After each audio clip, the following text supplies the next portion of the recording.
네, 오늘은 41절부터 보겠습니다. 오늘 41절인데 요한복음 강의가 41번째네요. 자기가 하늘에서 내려온 떡이라 하므로 유대인들이 예수께 대하여 수군거려 말하되라고 얘기하고 있는데, 이르되 여기 수군거려 하는 말이 어떤 말이냐면 투들거린다는 뜻입니다. 그러므로 유대인들이 예수께 대하여 투들거리기 시작하였다, 그런 말이거든요.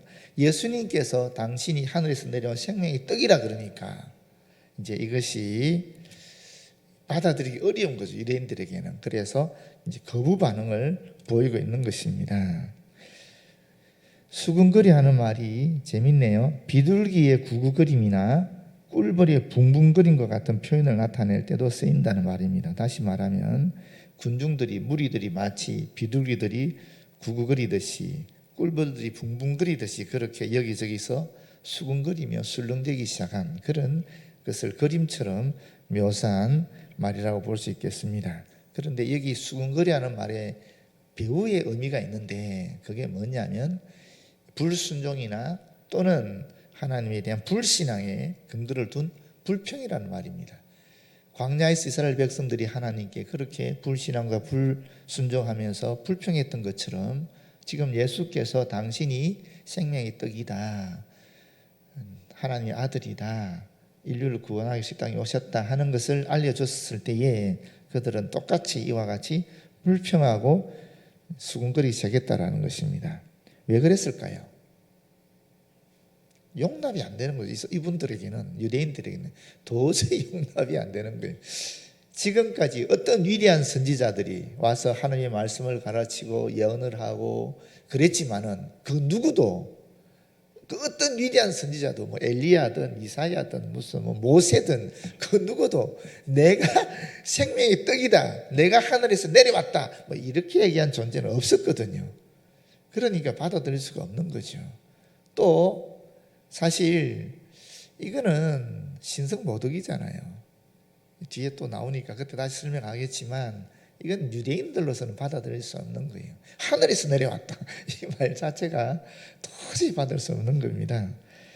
그들은 또 왜 그랬느냐 하면은 여기서 보게 되면 계속 예수님이 사실 이 군중들 또는 무리들의 마음의 핵심을 찍은 게 있지 않습니까? 그게 뭐냐면 너희가 나를 찾는 것은 표적을 본 까닭이 아니다. 뭐 때문에? 떡을 먹고 배부른 까닭이다. 이 표적을 본 까닭이라는 소리는 예수님께서 하나님의 아들이심을 의미하는 거잖아요. 그 하나님의 아들이심 또는 하나님께서 보내신 모세가 말한 나와 같은 선지자, 그런 개념에서 받아들이는 것인데, 그런데 그들이 찾은 것은 배가 불러서 찾았다. 다시 말하면 세속적인 기대를 가지고 그 기대가 충족되기 위해 찾아왔다라는 것이니까 여기서도 똑같은 이야기입니다. 왜 수군거리느냐? 예수의 가르침, 예수님의 가르침을 듣고 진리를 깨닫고 이분이 하나님이 보내신 우리의 메시아구나 하는 그런 표적을 본 이후 깨달은 것이라면은 그대로 받아들일 거겠지만은, 비록 그들은 예수 그리스도의 말씀을 들었지만은 그러나 그 듣고 끝난 거죠. 그 뒤에 더 강하게 그들에게 부각된 것은 오병이의 기적을 통해서 배가 부른 거예요. 지금 너무나 굶주리고 힘들어 있는 비참한 상황 속에 있는데 예수님이 떡을 주셨으니까 그 떡을 기대하는 마음으로, 다시 말하면 세속적인 기대를 충족하기 위해서 예수님을 따랐는데 너무 이상한 말을 하는 거예요. 너무 말도 안 되는 말씀을 하시는 거예요. 나는 생명의 떡이다 이렇게 얘기해버리니까, 하늘에서 내려왔다 이렇게 얘기해버리니까 도저히 받아들일 수가 없는 그런 상황에 이르렀다라는 것입니다. 여러분, 이것이 뭐 남의 얘기로 들리죠.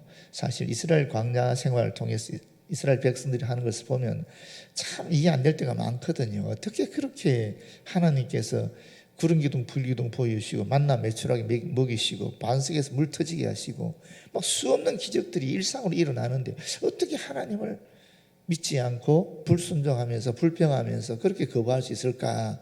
또 여기도 마찬가지 아닙니까? 똑같은 얘기잖아요. 예수님께서 이미 그들이 수천 년 동안 기다려왔던, 수천 년은 말이 안 되군요. 하여튼 뭐 천년 가까이 기다려왔던 그런 예수님을, 그것도 말이 안 되고 정확하게 말하면은 한 500년 정도 기다린 거군요. 500년 정도 기다려왔던 메시아인데 그 메시아가 막상 나타나서 하나님에 대한 진리를 가르쳤을 뿐만 아니라 서기관과 바리새인 같지 않은 그런 엄청난 권세를 가지고 가르쳤다 그러거든요. 그럴 뿐만 아니라 오병의 기적을 베푸셨단 말이에요. 병자도 고쳤단 말이에요. 하나님께서 보여주셨던 표적들 다 보여주셨거든요. 그랬잖아요. 그런데 왜 이걸 못 받아들이지? 아니 안 그렇습니까? 왜 근데 그거를 자기들이 직접 경험하고 있는데 지금 직접 듣고 직접 보고 직접 먹고 경험하고 있는데 왜 이걸 못 받아들이냐는 거예요. 좀 지나치게 안 받아들이고 있잖아요. 그게 참 이상하다는 생각이 안 듭니까? 참 이상하잖아요. 왜 그럴까? 왜 그렇겠습니까? 뒤에 나옵니다. 더 보십시오. 이르되 이는 요셉의 아들 예수가 아니냐. 그 부모를 우리가 아는데 자기가 지금 어찌하여 하늘에서 내려왔다 하느냐. 이게 첫 번째 정확한 이유가 여기 나오는 겁니다. 첫 번째 이유는 뭐냐? 예수님이 누구의 아들인지를 아는 거예요. 무슨 말일까요 그게? 예수님의 엄마가 누군지 아버지가 누군지 형제가 누군지 예수님이 무슨 일을 했는지 그런 걸 다 안다는 거예요. 그냥 이것도 아는 정도가 아니고 밀접한 관계를 가졌다라는 거예요. 왜냐하면 이 사람들이 다 지금 갈릴리 사람들이잖아요. 갈릴리 사람, 나사렛이라는 동네 자체가 갈릴리에 있었던 거고 하기 때문에 다 뭐 그 소문으로 다 알고 있는 내용 아니겠어요? 센세이션을 일으켰을 때 선지자가 나타 그랬을 때 누구지? 그러니까 야 우리와 같은 갈릴리 사람이래, 나사렛 사람이래, 그 아버지는 누구, 어머니는 누구고 뭐 목수일을 했고 이런 거 소문 쫙 나지 않았겠습니까? 너무 잘 아는 거예요. 너무 잘 아니까 무슨 말이죠? 인간적으로 너무 잘 아니까 이게 믿음으로 받아들이기 어려운 거예요. 제가 어젠가 그저께인가 우리 장로님 내와 얘기하다 그런 얘기 했었어요. 진짜 예수님이 우리에게 오시면 우리가 예수님을 받아들일 수 있을까? 저는 내쫓을 것 같아요. 내가 지금 재림한 예수다 그랬을 때 와 그거 과연 그렇게 받아들일 수 있을까? 쉽지 않을 것 같아요. 그리고 성경을 해석을 하는데 내가 알고 있는 해석이 아닌 해석을 하는 거예요, 막. 이게 하늘에서 본 내가 하나님께 들었던 얘기다 하면서 막 얘기하면은 야, 그거 좀 곤란하지 않겠습니까? 솔직히. 진짜 우리가 영적으로 아주 민감한 상태에 있다면 몰라도 그거 쉽지 않겠다는 생각이 더군다나 허름한 옷을 입고 꾀째짠 모습으로 나타나서 내가 재림 예수다. 그러면은 그거 그리고 뭐 오른쪽 뺨 때리면 왼쪽 뺨 탁 내밀고 또 그 지나가는 사람이 옷 달라 그러니까 속옷까지 벗어주고 막 이런 거 하면은 진짜 예수님 하신 말씀대로 그들이 행하면은 그거 제대로 보겠어요? 이거 아닙니까? 이거 약간 그건 받아들이기 어렵잖아요. 말씀 그대로 행하면은 진짜 그럼 좀 이상하지 않나요? 우리가 상식적으로 그거 받아들이기 쉽지 않을 거예요. 그렇지 않나요?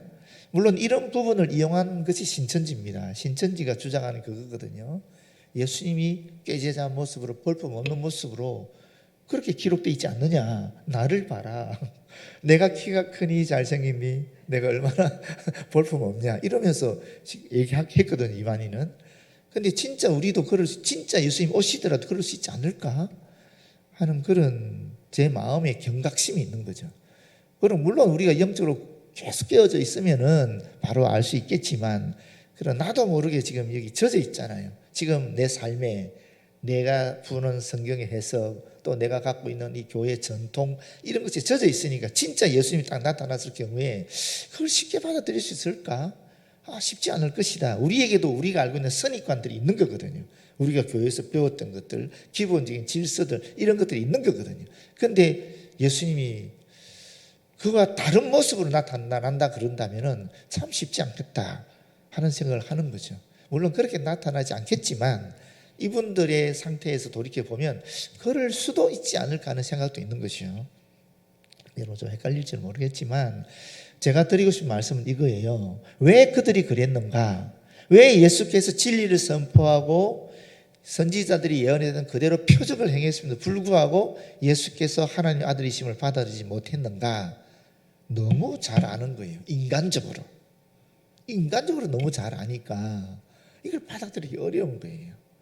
그냥 차라리 인간적으로 몰랐다면, 어디 다른 데서 왔다면, 아예 왔다면 그냥 그걸 객관적인 그런 이적이나 표적 같은 걸 받아들이고 하나님의 말씀을 전하는 그분의 권위, 그분의 해석을 받아들일 수 있을 것인데, 이 갈릴리 사람들은 너무나 잘 아니까 이게 오히려 예수님을 받아들이기 어렵게 하는 거죠. 제가 밀양에 가서 만약에 목회한다 그러면 아마 쉽지 않을 것 같아요. 제가 아무리 밀양에서 고등학교까지 졸업할 때까지 나름대로 신앙생활을 했다 그러지만, 나를 많이 아는 애들이 있는데 그거 쉽겠습니까? 야, 너 이러면 정말 할 말 없지 않겠습니까? 야, 네가 안 그렇겠습니까? 참 그 쉽지 않을 것 같거든요. 근데 예수님은 그냥 목회자 정도가 아니고 하나님의 아들이라고 얘기하시니까 이건 받아들이기 어려운 거죠. 그리고 사실 이것이 인간의 편견인데, 이 인간의 편견이 얼마만큼 진리를 받아들이기 어렵게 하는지 우리가 또한 알 수 있는 거죠.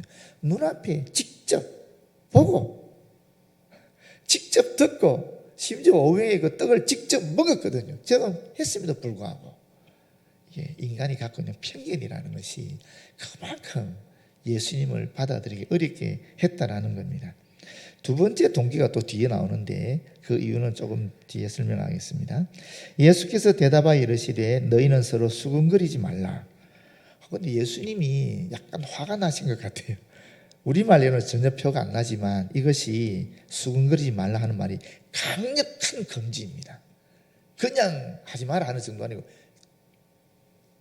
좀 이렇게 절대 하지 마, 뭐 결코 하지 마, 이렇게 강력하게 지금 금지하는 내용이거든요. 아주 단호하게. 그렇다면 이것은 단순히 그들끼리 수군거리면서 투덜거리면서 토론하는 정도가 아니고, 아마도 이렇게 얘기할 정도면 예수님에 대해서도 항의하는 이 말이 있었을 것이다라고 짐작할 수 있는 거죠.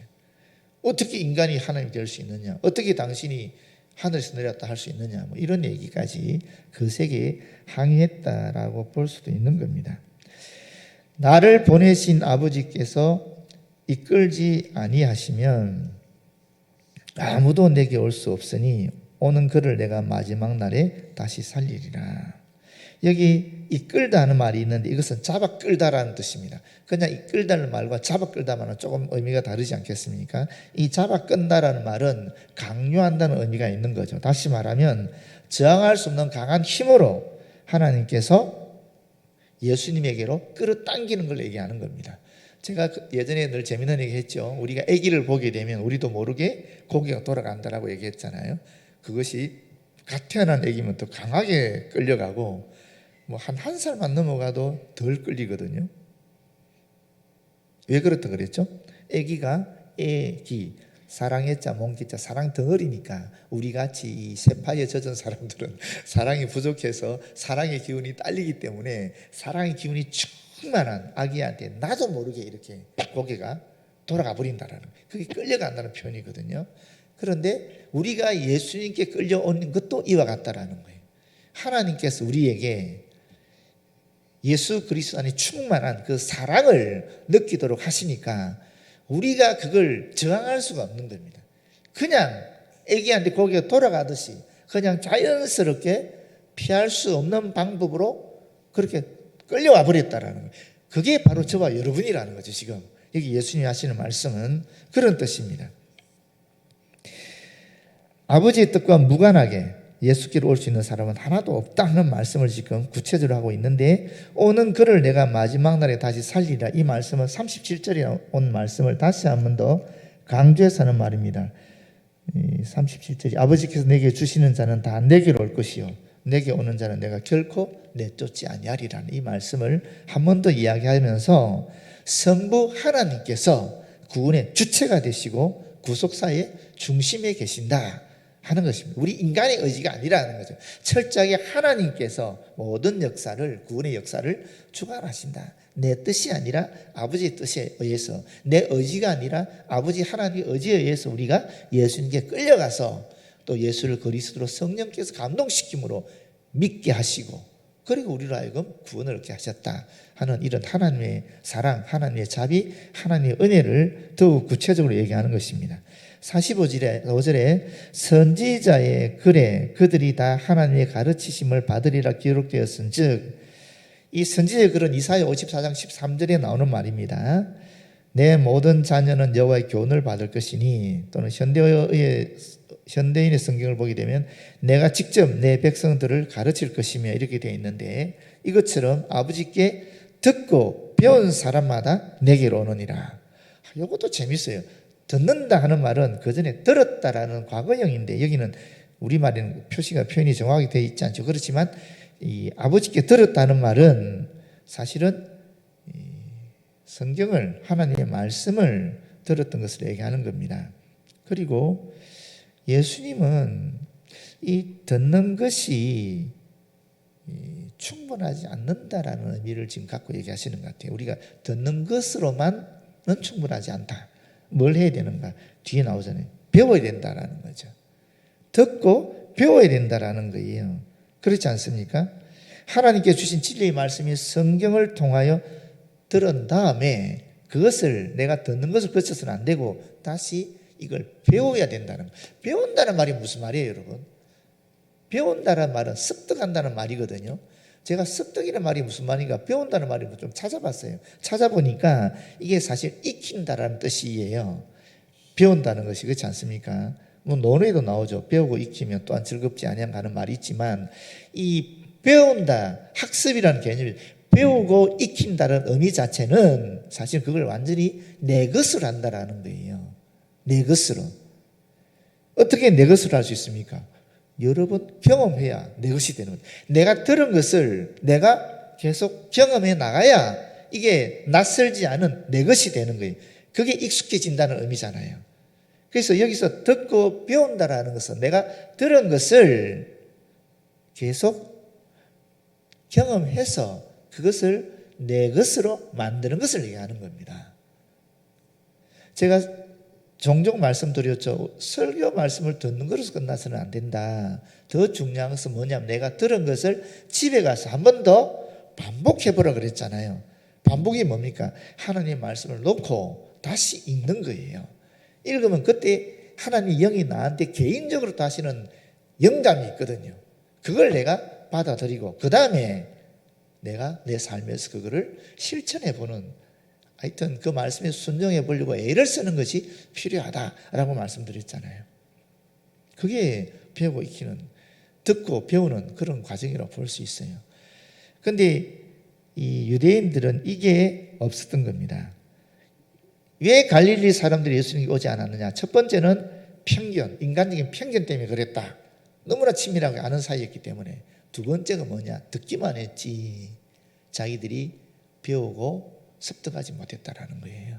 그 말씀을 듣는 데는 아주 익숙하거든. 이분들이 회당에서 늘 하나님 말씀을 들었으니까. 근데 그 들은 말씀을 실제 삶에서 체현하지 못했다 하는 말이죠. 여러분, 제가 새벽 기도를 하는데 왜 우리 교회가 부흥하지 않을까? 그때 하나님 주신 말씀이 지난주에 말씀드린 것처럼 네가 뭔가 매인 게 있어서 그런 거잖아. 저한테 매인 것이 바로 제가 용서하지 못한 어떤 엉어리 같은 게 나한테 있다라는 거죠. 그럼 이걸 풀어야죠. 이걸 푸는 건 좋은데 나만 푼다고 다 해결되냐? 그건 또 아니잖아요. 그러니까 같이 풀어야 되는데, 그러면 결국 제가 용서를 구해야 되는 건데 용서 구하는 거에 선포하면 되잖아요. 그런데 하나님이 굳이 눈치도 없이 무릎을 꿇으라 그러니까 사실 이건 좀 받아들이기 어렵더라고요. 솔직히 말씀드리면. 그래서 일부 예배 때 이 말씀을 들고 섰는데 무릎 못 꿇겠더라고요. 진짜. 그런데 하나님이 저한테 순종하는 마음을 주신 것 같아요. 이건 제 의지가 아니로, 제 의지로는 어색하고 민망하고 부끄럽고 수치스럽기도 하고, 죄송합니다. 좀 쪽팔리기도 하고. 그런데 그때 그 순간에 약간 제가 일부 예배 참석하시면 아시겠지만 미적거렸거든요. 못 나가게, 여기를 못 가겠더라니까요, 여기를. 근데 하나님이 순종하는 그런 의지를 주신 것 같아요. 순종을 했는데 너무 좋은 거예요. 여러분, 이 말이 너무 좋은 거예요. 너무 하나님 주신 은혜가 막 저한테서 막 넘쳐나는 거예요. 너무 감사한 거예요. 막 너무 감사하더라고요. 진짜 어떻게 표현을 못해. 그 다음부터 그냥 되더라고요, 이게. 이제 오후 예배가 남았습니다. 이 오후 예배는 이번 주일을 가야 되는데, 애들 앞에서, 애들한테 별로 잘못한 것도 없는 것 같은데 그런 생각도 들고 그래요. 그렇지만 우리 청년대학부도 오후 예배 우리 교회 성도들이기 때문에 분명히 제가 걔들한테도 아마 입힌 상처가 있을 것이다 여기기 때문에 또 해야 되겠는데, 하나님이 그런 은혜를 주실지는 모르겠어요. 그렇지만 순종해야 되겠죠. 근데 이게 분명히 제가 하나님의 음성을 또렷하게 들었다 그런 건 아니거든요. 그런데 영감을 받았다는 건 사실이에요. 새벽기도하는 중간에 하나님이 그런 생각을 주신 거니까 또렷하게 하나님 야 너 무릎 꿇어야 돼 그건 아니거든요.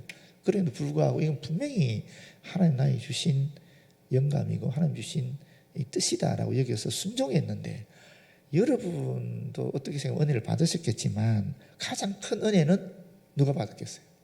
제가 받았죠. 그동안도 그렇게 얽매이지는 않았지만 그래도 제 속에 있었던 응은이가 풀려나가는, 진짜 자유로워지는 그런 놀라운 은총을 하나님 주시더라고요. 그게 너무 감사한 거예요. 그게 진짜 너무 고맙고 감사해요. 그러니까 우리가 듣고 배웠잖아요. 듣고 그대로 순종하면 진짜 이거는 그렇게 경험한 사람만 알 수 있는 엄청난 은혜가 있는 것 같아요. 목사가 있는 것 같아요 이러면 안 되죠. 있습니다 이렇게 딱 얘기해야 되는데 있는 것 같아요. 너무 약한데 하여튼 정확하게 그렇습니다. 그러니까 우리가 제가 이렇게 한번 얘기했다고 다 교회가 하나 되고 그러겠습니까?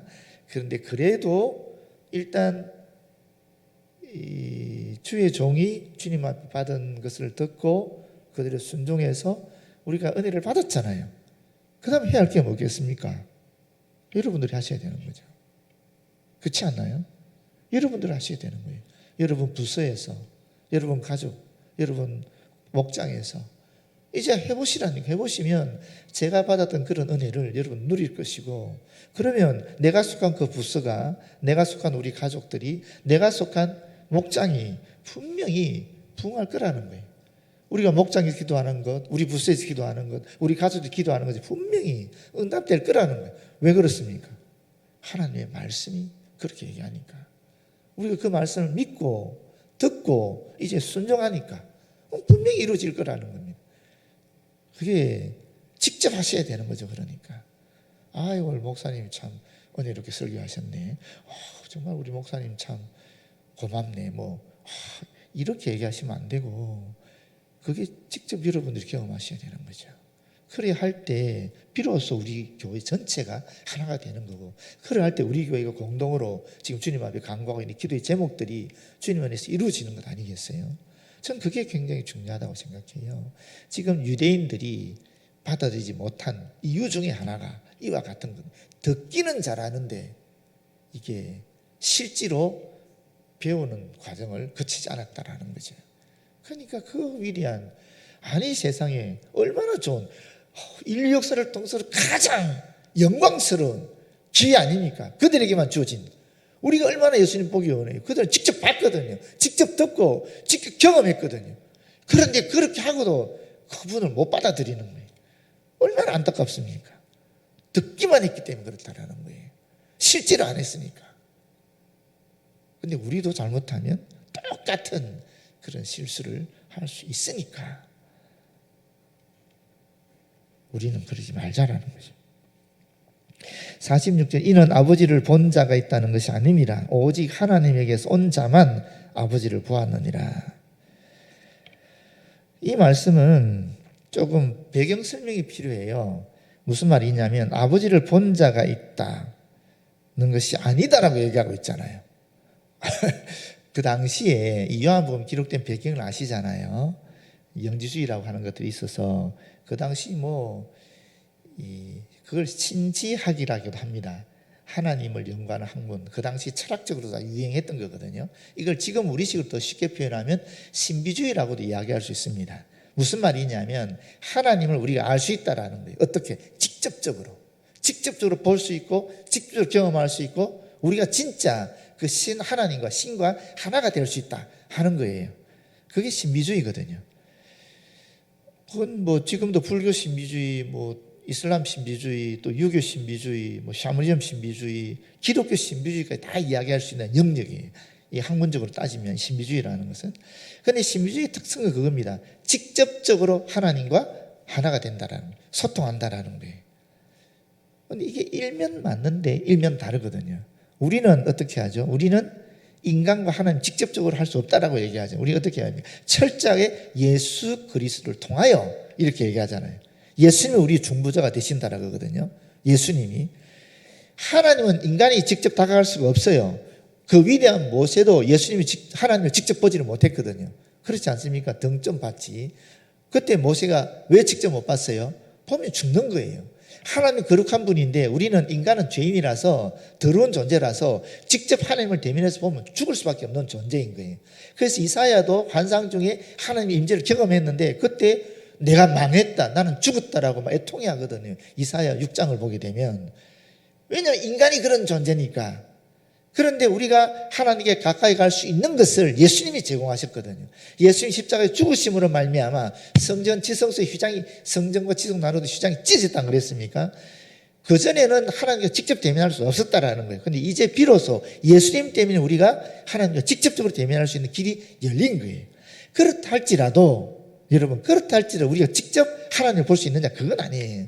우리가 예수님을 믿더라도 우리는 직접적으로 하나님을 볼 수는 없어요. 간접적으로 보는 거예요. 예를 들어서 그런죠. 꿈이나 환상이나 기도를 통해서 우리 하나님의 음성을 듣거나 또는 하나님을 본다 그러잖아요. 그렇다고 그거 보는 것이 하나님이냐고. 직접적인 하나님이시냐고. 아니거든요.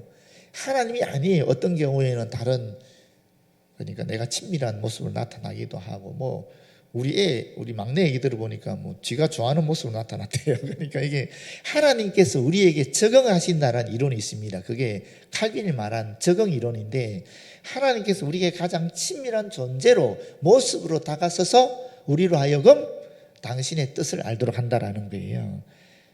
그래서 옛날 어르신들 우리 신앙의 선배들의 얘기를 보면 하나님 만날 때 산신령의 모습으로 나타나서 하나님을 만났다는 얘기도 하거든요. 왜? 그 사람들이 그게 친숙하니까.